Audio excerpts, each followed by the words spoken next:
Hey everyone, welcome to Steele Wars. I am Steele Saunders and I do love Star Wars. We are joined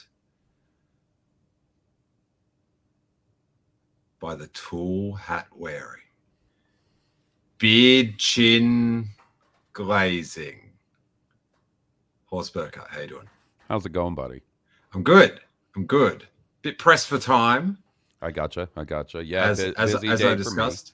So we're going to just tuck in with a quick one. There seems to be just a 2006-esque lack of Star Wars happenings. Yeah, it's definitely a little slow lately. Have I picked the right year? Yeah, or you could say like, what else would be a good one? Like maybe 89, 1989, 2006. Yeah. Why is Josh Chapman saying live pre-chat? What does that mean? I don't know, man. He's got me confused. Like we're doing something new on YouTube. I've got some setting pre-chat. We're in pre-chat. Are we in pre-chat? I don't know. Soon we'll be in post-chat. After the podcast. Oh, yeah, fair. Buddy, I'm all the way confused. I think you were going to say, "Oh, buddy, I'm already there." No, I'm way confused. Oh, my video's off apparently. Is it on now, Josh? I think he says it was off, so maybe it's on now. Weird. Wasn't off for me, but what do you? He's on YouTube, which is the home of truth. Doing much Star Wars lately, Hawes? What are you doing? I've been playing some Outlaws. That's probably what I'll do a little more of after we get done here. Oh, I got a new. Oh wait, I'll jump in because you're hitting topics. Apparently, Outlaws isn't selling. No copies. Only a million, and they need more. Yeah. It's slow Tell me going this. Right now. What's a copy of Outlaws go for these days? I think at minimum $60, and then there's different versions. Different $60 times 1 million. Yep. I should be able to do that in my head. $60 million. Oof. It's a good bit of change. But how much do one of these things cost to make? I was about to say, buddy, that probably cost 3 to 4 times that to make. Oh! Yeah, a AAA video game is expensive to make. And plus you got to figure the developer or publisher doesn't get all of that $60 either. And the GameStop makes all its money off popcorn. Exactly. Yep. Or figures that cost $8 more than anywhere else.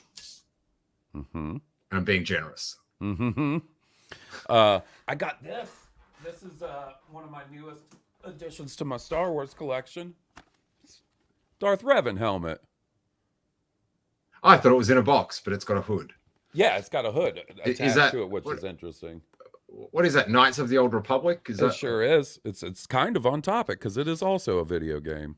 I've never played that video game, and people would step on their grandmother's throat to get a new game of it or something, or a movie, or I don't know. I just know they just want to hurt grandma. I don't know what's up with that. Well, it's my favorite Star Wars video game. Look at Grandma Hawes. I ain't looking to hurt anybody's grandma. Not me. All right. But it is my favorite Star Wars video game. It's really good. Yeah, it's no Shadows of the Empire. It's definitely not. So for the video viewer, Hawes just had a refreshing inverted, I'm not sure, but apparently sip of, what was it, mellow yellow? No, I am enjoying a Mountain Dew Zero Sugar Baja Blast. Is mellow yellow an American soft drink or pop? Are they pops? Sody pop. All right, because you talk about this a lot on your podcast of late, Blue Harvest, and all the different flavors. Just it's as American as apple pie, I would say. And one you were talking about the other day was, I think, an Oreo flavored beverage. Coke Zero, yeah, Coke Zero Oreo flavored. I haven't tried that yet. All right, I can speak to this, right? Okay. There is Star Wars. I do have a Star Wars topic, very timely, Revenge of the Sith, to discuss. I'm just trying to fill in because last week we got through all the stuff, so I didn't have to get to my John Favreau rant. Mm-hmm. So that's my whole goal. Every episode now is what can I talk about before I get to ranting? Oh, I got all kinds of stuff around here. I could distract you with. Okay. Actually, Catherine Neen's in the chat, and she just reminded me of a news item that I wanted to remind me of the Neen bait for later on. Neen bait, gotcha. Yeah. Stick around, Catherine. So every Friday afternoon, end of the school week, Harry and his little crew, we all go to 7-Eleven, and it's slushy Fridays, right? Or Slurpee Fridays, right? And the Slurpee flavors change. You've got about 8 going on, a couple of machines. Uh-huh. They had the Oreo Coke, right? And I'm like, hey, that's new. That sounds disgusting. What does it taste like? Okay. So at the 7-Eleven, I don't know if it's policy, but it's like headcanon, right?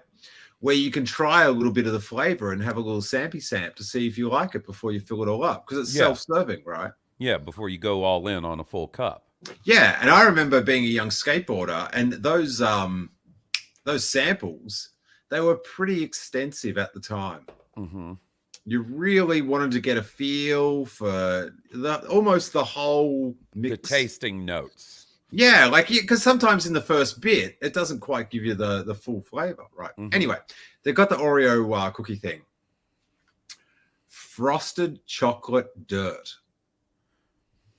That's what you said. So, I saw somebody on Twitter describe it as eating an Oreo that you dropped in the dirt. Mm. So that doesn't sound very appealing to me. I'm Coke with the... Yep.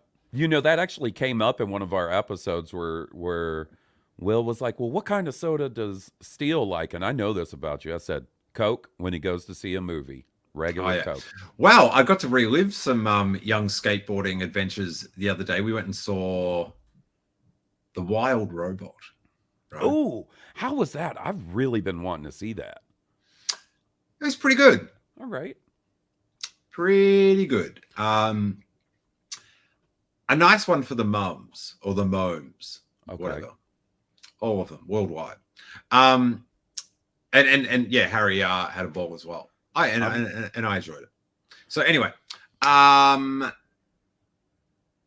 what I used to get when I was little, because they don't have the big gulps in Australia anymore.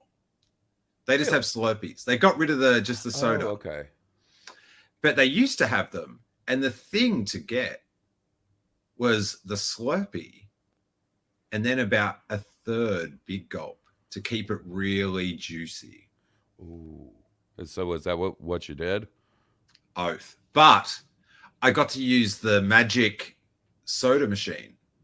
Oh, the one that's got all the flavor, the freestyle machine? Yeah, so I had like cherry vanilla Coke with the Coke slushy. I'm telling you right now, if I were to win the lottery, I'm having one of those installed in my kitchen. That Coca-Cola freestyle. I think they're so neat.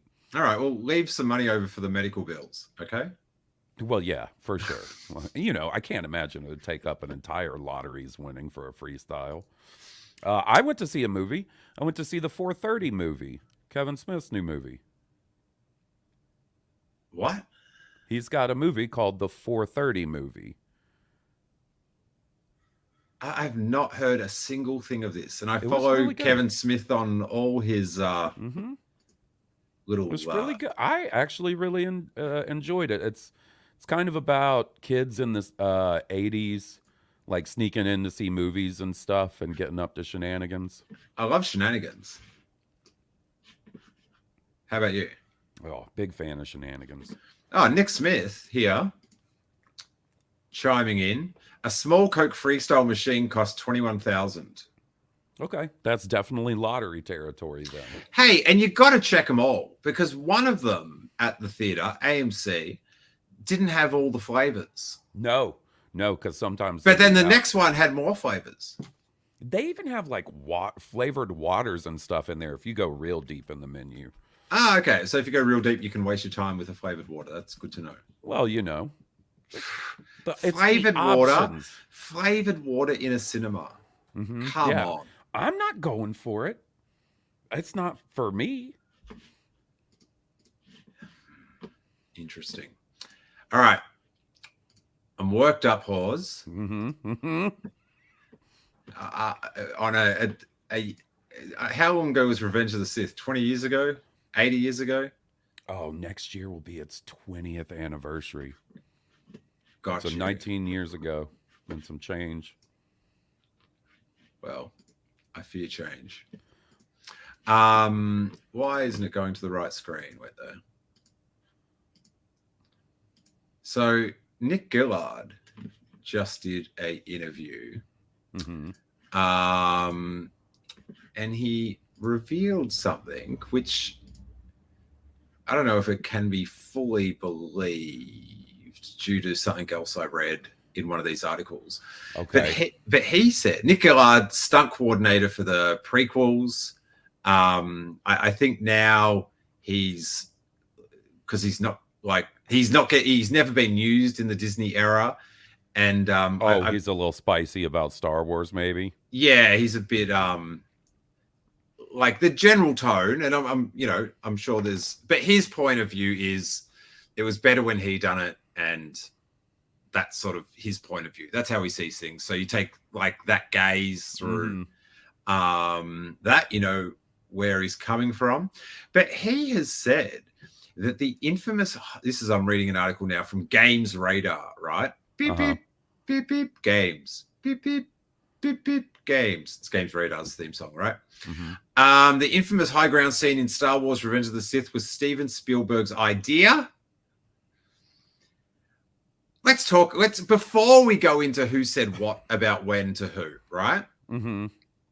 And the idea he pitches, if this truly was his idea at the time, is it's edgelord AF, but sometimes you need to get a bit edgelordy. Right? Like right. It's so edgelord, but I still go, oh, that's pretty good, right? Right. So anyway, what do you think about the high ground ending? I like it. I mean, did the rest of my man's limbs have to go in one fell swoop? I don't know about all that, but I like it. But what about, right? And this is what I've always it just comes out of nowhere. His mention of having the high ground, you mean? They have not mentioned ground of any height. Mm-hmm. There's been no lessons learned. In fact, the lesson I learned from the Phantom Menace is that you can always come up from the higher ground. That's true. Like, do you know what I mean? Like, hope is never lost. Mm-hmm. If you just hang on, metaphorically and literally, forward flip. You cut someone in half. Sure, they recover. It doesn't really make that much sense, but you win the day, right? Big Frog lifts up Peace Ball. It's all happening, right? Nothing will go wrong ever after this. I think it's a nice concept. If something came up with it at some other point. Yeah, like maybe he loses his wrist to Count Dooku in a higher ground type scenario. Mm-hmm. Like, do you know what I mean? You got to sow a seed, and if you're doing a trilogy, it's got to be in a film before that one. Right. Do you know what I mean? So, shall I say what his idea is first, and then we'll try to solve the mystery? Please, because I haven't heard anything about this, so this is all new to me. All right, well, tighten your tool hat, buddy. You'll need it. All right, I'm scrolling down. I'm looking for this thing.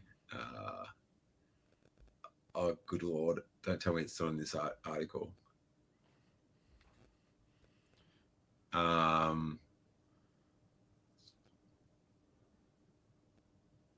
All right, it must be in. I've got a couple of these, so keep talking while I read. All right. So say anything, please. Is this some sort of Nick Gillard, Steven Spielberg conspiracy? Because, like, I still don't know where this is really going. Well, he claims the higher ground thing is Spielberg's idea, okay, right? But then there's this other interview that where I don't know if he says it was his idea or something. But anyway, that's neither here or not there at the moment, right? Right. We'll bark at that tree in a moment. You know what it makes me wonder is. All right, here we go. Okay. Sorry. Nope. Say your thing though. Sorry. Oh, I was just gonna say, like, I want to see what Nick Gillard's been up to since the prequels. Podcasts, angry, bitter podcasts, apparently. Oh. Okay. All right, so I don't know. This is on Inverse. It says earlier this year in an interview, if Empire, Gillard said the duel originally happened differently. They both land on the side of the lava flow and immediately start fighting. Anakin disarms Obi and grabs him by the throat. I'd never call him Obi, but Obi-Wan or Ben. Come on. Obi he's about to. This is right. This is where it happens. He's about. So Obi-Wan hasn't got his saber. He's about to chop his head off, but Obi, oh my God, sucks. Interesting use of words. The lightsaber into his hand in a defensive move to try block it. And in doing so, cuts straight through Anakin's arms and legs. So how would that, okay. How would it be like, so if the lightsaber's behind him, it cuts his legs and then goes up and cuts through his arms? You see what I mean? What's the flight path of a lightsaber that makes No, but he doesn't have to cut off both his legs. Mm-hmm. Why? Because all Darth Vader's limbs are fake. How do you know that? When he gets shocked by the Emperor, you see his skeleton. And he doesn't have a leg bone. No way. Yeah. They must have changed that.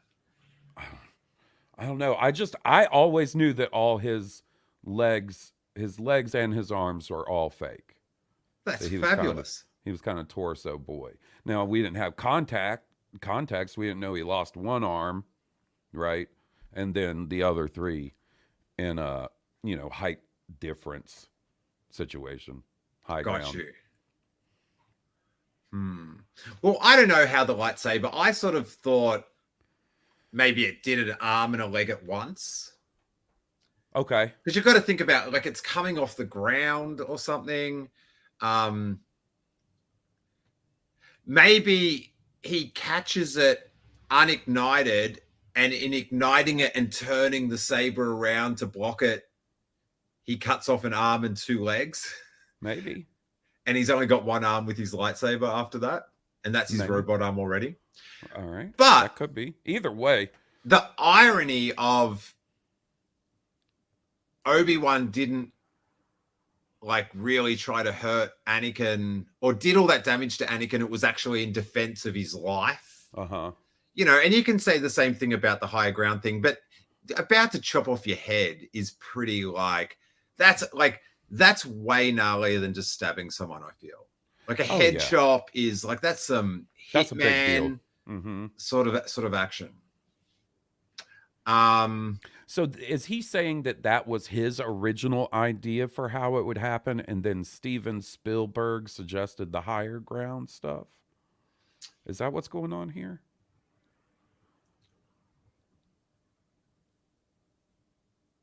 I don't know who came up with the original.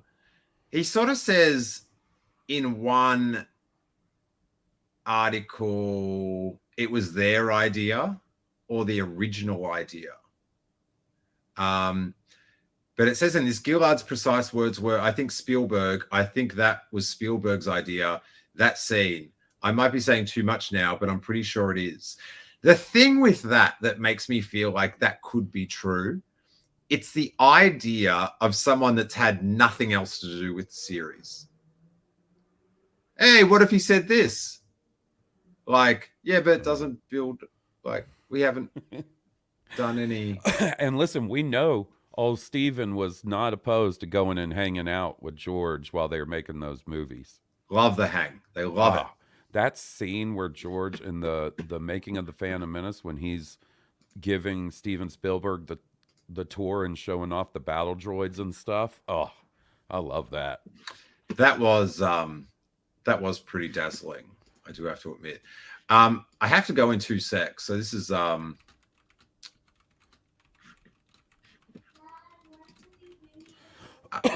but there was something for Catherine I wanted to do.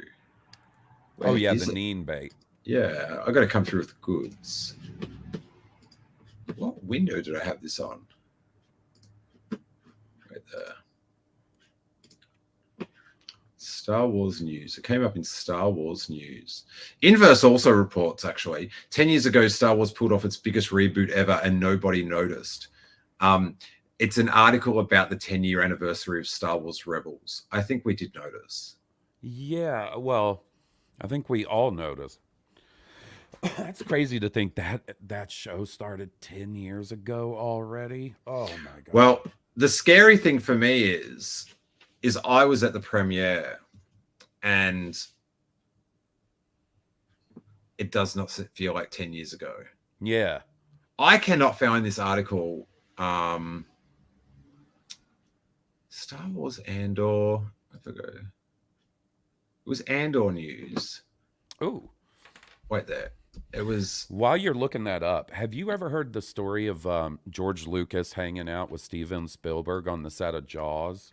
And George Lucas got stuck in the animatronic shark's mouth. They played a joke on him, and he got stuck in the mouth. Have you ever heard this? It's one of my favorite George Lucas, Steven Spielberg movies. Oh my God. Did you know that Bix is going out with Aquaman? With Jason Momoa? That's what it says here on Men's Journal. Well, listen, they're the journal on men. Oh my God, I cannot. Yeah, it comes up a few times. So why don't you try to tell us what it was about and see, maybe I can try to find it as well. This might be it. Or this might be a similar thing.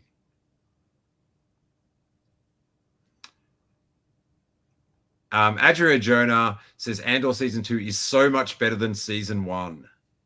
Well, that's high praise.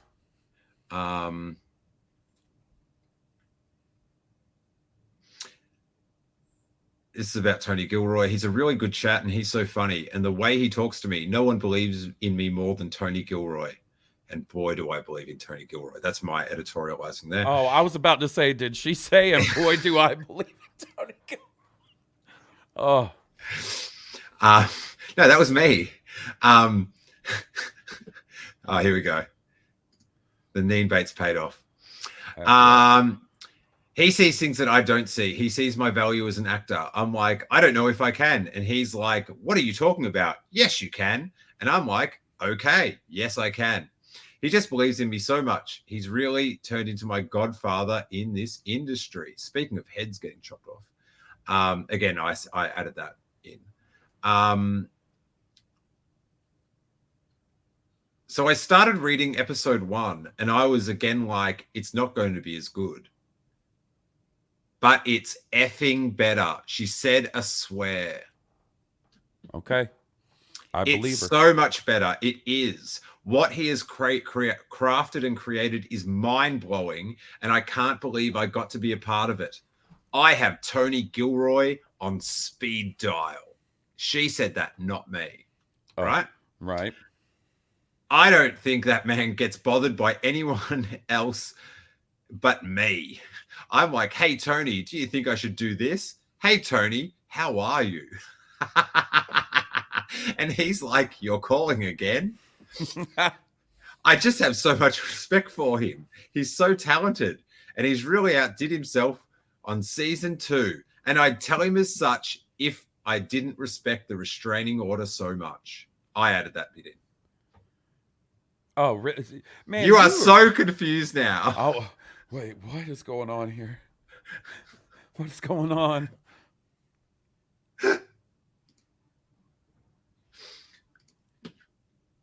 Man, that is high praise. It makes me wonder when that's coming out next year, because it seems like it might be the only thing coming out next year. Oh, it's the only thing coming out. Mm-hmm. Well, maybe probably maybe animation might have. Oh, they'll have animation. Sorry, animation doesn't count, Hawes. Oh, it counts for me. Yeah, it's like okay. All right, counts for me. I like it. I like my action live, baby. That's fair. All right. All right. We gotta go. Okay. We're in and out quick, but it was good, Hawes. Yeah, thanks for having me. Next time we'll talk about that story of Steven Spielberg getting George Lucas caught in the mouth of the animatronic shark from Jaws. All right. We'll save that for next time. Well, we didn't get to the bottom of the mystery over who, but I do blame Spielberg now. Okay. Do you know what I want to do an episode on? We need time for this, right? Okay.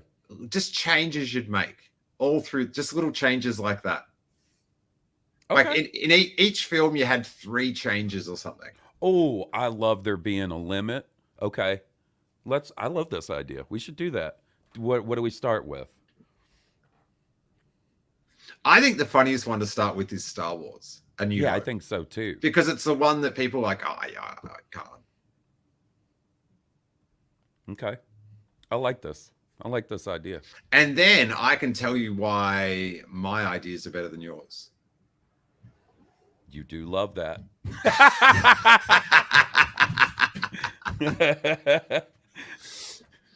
All right. We got to go. Quick Harry cameo. Yeah, Daddy hungry. Okay. We out. See you guys. Wait there. I got to push the button. Wait, what? Why? Oh, yes. We're back. Balloons.